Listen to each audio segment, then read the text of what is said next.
Hi everyone, my name is Hayley Ross. I'm a junior here at the University of Buffalo.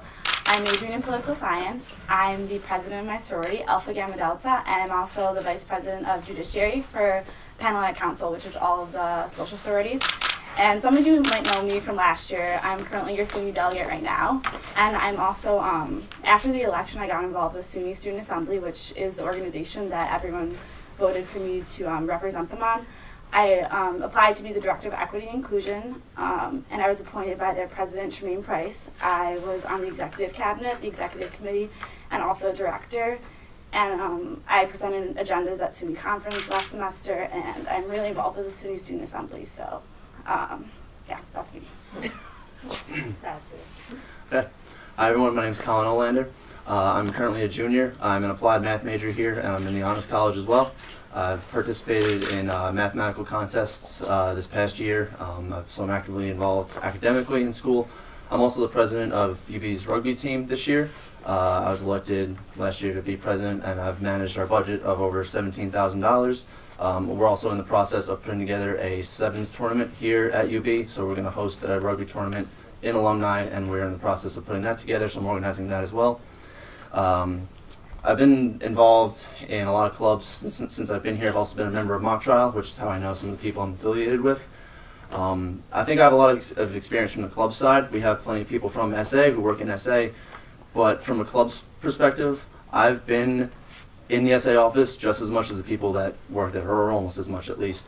You know, I've had to deal with getting things from vans organized to putting tournaments on, and I have a good idea of sort of what clubs go through when dealing with SA. So I know what needs to be worked on, how things can be more efficient, and I know kind of what the clubs need in terms of the response that they try to get back from elected officials. And I'm trying to become more involved in SA so that I can help out clubs, and I know their frustrations, and I know how to deal with them properly. Hi guys, so I'm Corinne Zee. I'm a junior here. I'm in the exercise science program, trying to do physical therapy here. I'll be here for a while, so. I'm also vice president of FASA, Filipino American Student Association. I am not Filipino, but that's what makes it so great, because it's so diverse. I'm also active member in Latin American Student Association, Chinese SA, BSU, and slowly getting myself involved in other SAs such as VSA and JSA. I also was a soccer captain 2 years running for a FASA soccer team, was undefeated. And I'm literally in the office for SA like every other day, so yeah, that's it. Hi everyone, my name is Sophia Peters. I'm a senior here at UB. I'm the president of the Caribbean Student Association. I was on the extended E-board as royalty queen and got an elected position as president for the 2013-2014 academic year. I was recently admitted to the Global Scholars Program here at the University of Buffalo. I'm also a student representative of the Transnational Studies Department. My major is African and African American Studies.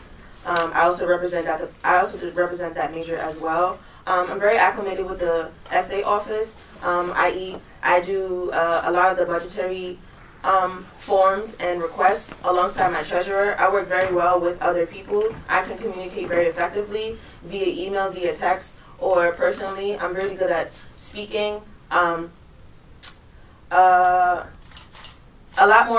Just a little more about me. I'm a transfer student. I came my sophomore year. I came from the New School for Liberal Arts in New York City. So my background was very much into AAS, women's studies, gender studies. Came here for bio and just really got an aptitude for African American studies after I took one class. So that's just a little spiel about me. I think I'll be a perfect candidate for SUNY delegate because, as I said, I have really good communication skills, but not just the IC clubs, international clubs, but the POC's SHISH academic. I'm well known around the campus, not because only I speak a lot, but I attend everyone's events. I'm very supportive of people on this campus. I'm very supportive of people like you in the spectrum. I read all your newspapers. I go to UB events. I go to UB games. I have school spirit, and I hope my spirit can transcend into the SA office and better service our school. Great. Could we just go down and maybe each of you could say one thing that you'd like to spearhead, an initiative you'd like to take? I'll go first.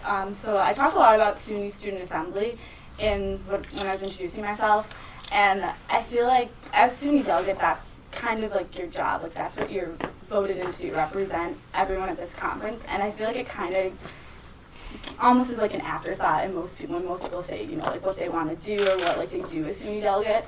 And I want to increase participation in SUNY Student Assembly. I'm hoping to get an executive committee meeting here in next year, and I would consider doing tabling for them, and I want to go to conference this semester and be elected to be a campus representative for the doctoral granting institutions, which UB is one of. We get 2 representatives for all, I think there's 4 of them. It's UB, Stony Brook, and I forget the other 2, but yeah, so I want to get really involved. I want to get other students involved with SUNY Student Assembly because I feel like no one knows about it.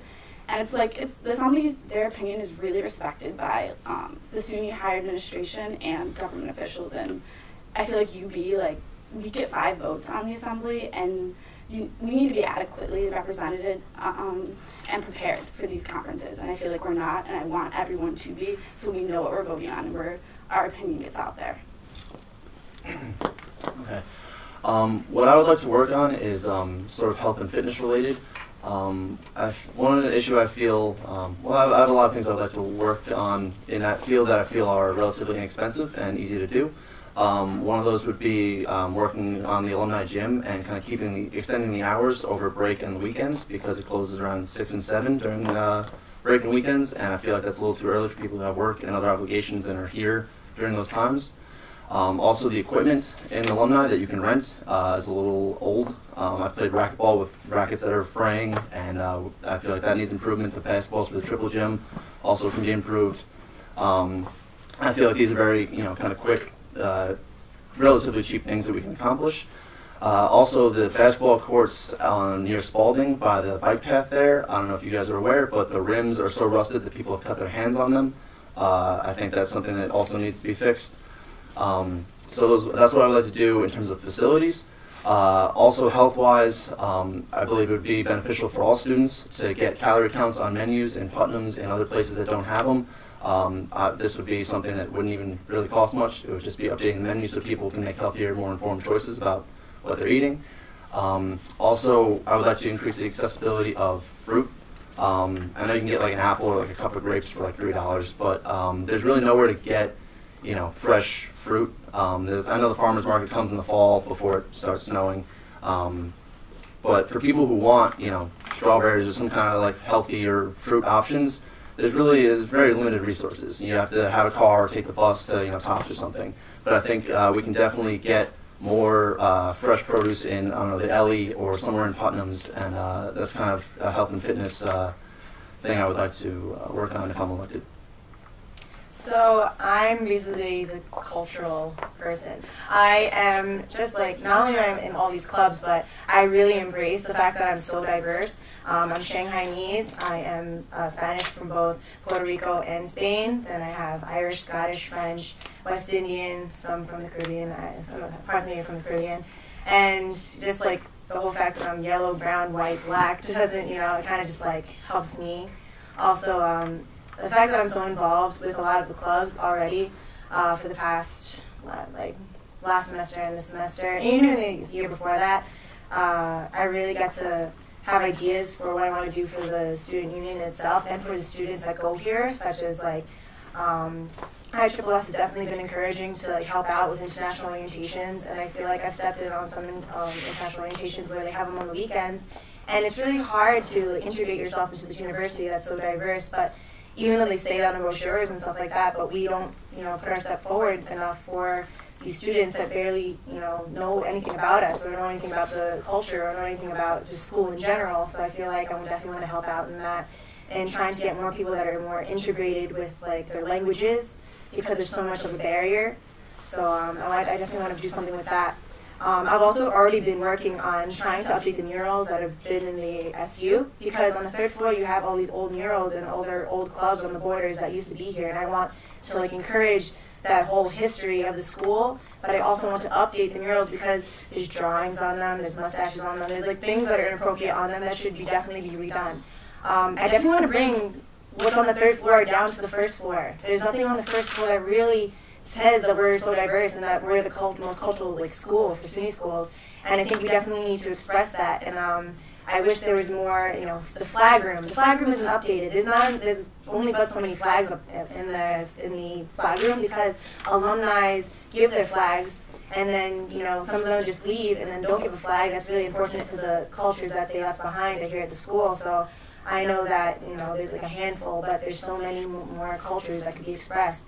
I know there's World Bazaar, which is great because you used to start at Asian Bazaar and then they started spreading it out, but I want to do more with that kind of stuff. I want to get more people integrated into like those kind of programs, not just international clubs, but POC clubs and SISH clubs. I want the councils to actually talk to each other because we have so many things going on in the International Council personally, but I wish that POC can experience it, and I wish SISH can experience it, and that's what brings us all together. Also, one of the bigger changes is that a lot of people don't know where like the 350 SU is and like the cultures that come out of that hallway over there. I want to bring it down to the first floor where we can actually do like more, not even just paintings or murals, but more programs where we can like post things on the windows and express our culture, or put flags on where like the banners can be, and do more programs like that that can really help the people integrate into our school and really show off the fact that we're such an amazing school. Hi, I'm Sophie once again. Something that I definitely want to tackle this year, which is a difficulty for me. Not everyone on this campus is fortunate to drive. So unfortunately, when it comes to renting vehicles for your club or an event that you're doing, i.e., for instance, for Caribbean SA, we had a previous event, Culture Show, which is one of our biggest events in the spring, where only one person on our e-board is eligible to drive the enterprise vans because now you have to be 21 rather than being 18 for the SA vans. So there are people on our e-boards who are 18 or over, but unfortunately they can't drive the enterprise vans because now you have to be 21. So that creates a little barrier between having people who have access, one, to a license, and two, who are available to even drive to pick up these cars. So what I want to create, or what I want to spearhead, is trying to set up something between enterprise and SA where there can be pickup and drop-offs on campus to enterprise and back and forth. So it alleviates the stress of trying to run around and trying to have to find a vehicle or have to ask your friend or something like that. It just alleviates a lot of the stress. Also, I'm trying to implement getting gas cards. We are all college students. Unfortunately, all of us are not Delegates rich. So we don't have the money to come out of pocket $60, $70, i.e., for instance, me, who comes out of pocket majority of the time, to fill up the gas in these vans. Mind you, bigger cars tend to use up more fuel, especially if you're making numerous trips for your event. So coming out of pocket as a student, even $20 sometimes is a stretch. So instead of having to come out of pocket, what we can implement is gas cards or some type of gas arrangement where we can set up maybe $25 to $50 for a gas card where you can fill up the tank when you are finished using it, and if you go over $50, then the rest would either be extracted from your budget or it will be on a personal expense. But like I said, it just alleviates the stress from students having to come out of pocket or students having to scramble to find resources to get to and from the campus to enterprise, because like I said, not everyone has the privilege of driving or can drive. Second thing I want to spearhead is definitely reaching out further. We do have the Mall and Market Bus, which is extremely helpful on Wednesdays and Saturdays, but there's another side to Boulevard Mall than just the regular shopping center. Why not extend it to Target? Why not extend it to Panera or Chipotle, where there are a lot more better eating options, first of all, I per se, or as a student, if you want to get off campus to study a little more and you want a different environment, there's Panera there where you can sit and do your homework and have some food, meet different kind of people. There's Target, there's Best Buy, there's Staples, there's Old Navy, where it creates a different shopping experience. There's Trader Joe's now, which would also go into Collin's initiative of promoting better healthy eating options when you can walk to a Trader Joe's rather than having to take a bus, which is not very reliable here in Buffalo, or having to take a taxi, which is also sometimes expensive to get to. So those are my two big initiatives: is getting gas cards for these clubs, providing transportation to and from Enterprise through SA, creating an extra stop on the Mall and Market Bus on Wednesday and Saturdays to the Target side of the Boulevard Mall, and just getting better transportation overall in general for students on the UB campus. Okay, quick Q&A session. Hayley, my question for you is, what's one thing that you've done this year that you think should show the student body that you deserve another year as delegate? The fact that I actually took on leadership roles within the SUNY Student Assembly, because most of the time the delegates who get voted in, I know the stigma is you don't do anything, you just sit around and get paid to do nothing. Everyone knows that stigma. And I kind of took it upon myself. I didn't want to be another person like that, so I I applied on my own to be a director on the SUNY Student Assembly, and what I had to do is I went away once a month to a different SUNY campus. I traveled to talk to with the executive committee, which is the it's student leaders from each SUNY campus, and SUNY system administration. We just talked about issues, resolutions, and whatnot. And I don't get paid to do that or anything. Like, I get paid from SA to be a SUNY delegate, but I didn't get paid through SUNY Student Assembly to be on their executive cabinet or committee or anything to do all that extra work. So I kind of took it upon myself that that's what I should be doing as a delegate, and I should be involved in this organization, actually know what's going on, and have our opinion heard. Next question. Collin, so you've talked about extending the hours of the gym over break, improving equipment, getting new racquetball, rackets, improving basketball, hoops, putting calorie counts on the menus. I believe all of those kinds of nutritional facts are available online. Have you talked to anyone in CDS about how much this is going to cost or how you're going to pay for it? Have you talked to your treasurer about implementing this into your party's budget? About getting calorie counts? Well, you're going to need to replace the menus. You're going to need to afford the equipment, and you're going to need to pay for people to be available to extend the gym hours. Not to mention, you're probably going to have to move janitorial hours for when those gyms now get cleaned over breaks. Right. Well, in terms of alumni, I've spent a lot of this year talking to Michelle Burness, who's the intramural club sports director, and she has a lot of say in the athletics facility and alumni, sort of renting out space and dealing with facilities. So I've developed a really well-established relationship with her. So really anyone in the alumni that I would need to talk to about that, as well as, our student life and anyone there, I kind of have her to talk to, and I can get referred to anyone there. So I think I have already built well-established communication. So when I want to do these projects, I don't need to waste time getting in contact with people, finding out where I need to go. I already have people who I can talk to about these things.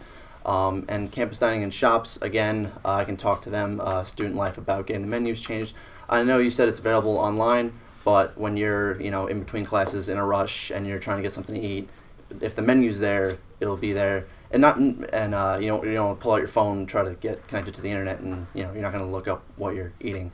And I don't believe that the menus would necessarily need to be torn down and built up. I would like to first see about the option of adding the calorie counts on there to the already existing menus, seeing if there's room, seeing if it would be sort of an addition rather than taking the whole thing down and putting it back up, because as you stated, that would be a little more expensive.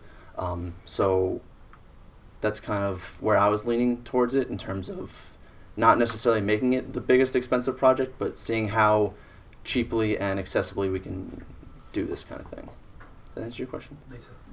Collin, I have a question for Yes. you too. How do you plan to work with UB to bring more produce on campus? Obviously, they'll have to either pay their distributing Yes. company more, or they'll have to find another company to go through. Have you spoken with anyone about that? As of right now, I haven't. But like I said, I'm going to be in contact with campus dining and shops a lot about getting the healthier food options. So I would like to see, because we obviously, Putnam's has, fruit and stuff in there. So I can talk to them and see what kind of things they can get other than just an apple and a banana and, a couple of grapes. I'm sure there are more options available than just that. So I can talk to them, and obviously we know that they already have a supplier of, a limited access of fruits. But like I said, my goal is to kind of see how quickly and efficiently we can get this done. So not necessarily going to another supplier or having to go somewhere else, but from the source that we're already getting, just adding on to what we already have. I don't want to tear everything down and rebuild it to make it healthier. I just want to add on what already exists and improve the quality of the fruit that is there. And also, just to add on to that, I used to work in Jamba Juice, Moe's, and Putnam's until last semester for the past 1.5 years, and I was really close with Lou Rivera, who is no longer the lead head of Putnam's. He actually now retired and moved to another bigger corporation. But knowing actual Putnam's, the fruit itself actually used to be bigger. Also, Edgy Veggie, when they made the bigger containers for the salads, they actually minimized them. It wasn't because of the fact that they were just oh, let's make it cheaper. they were trying to invest their money elsewhere within Putnam, such as a chicken window, where they used to use frozen chicken, well now they use actual pieces of chicken, so it was a little more expensive on their part. It's not that difficult to actually get more fruit and to get more options like this. It's where they're going to put their money towards. So such as Moe's. Moe's here is not actually like the real Moe's that is actually like outside on Niagara Falls Boulevard. It doesn't have corn. It doesn't have the same things that this Moe's has. Same thing with Jamba Juice. Jamba Juice has lesser options than the actual Jamba Juice that exists outside the university. So where they place like where their money goes, like Soma Sushi, they can take other assets from there. It's not a big deal of how much it's going to cost. It's where the money that they already have is being where it's going towards. So such as the apples and bananas, the thing that we brought up was because the bananas used to be a lot bigger, and depending on what day it is, it could be small bananas or bigger bananas. And it's the same price. Same price, $1 every single day. Fruit every single time, whether you get a smaller apple or a bigger apple.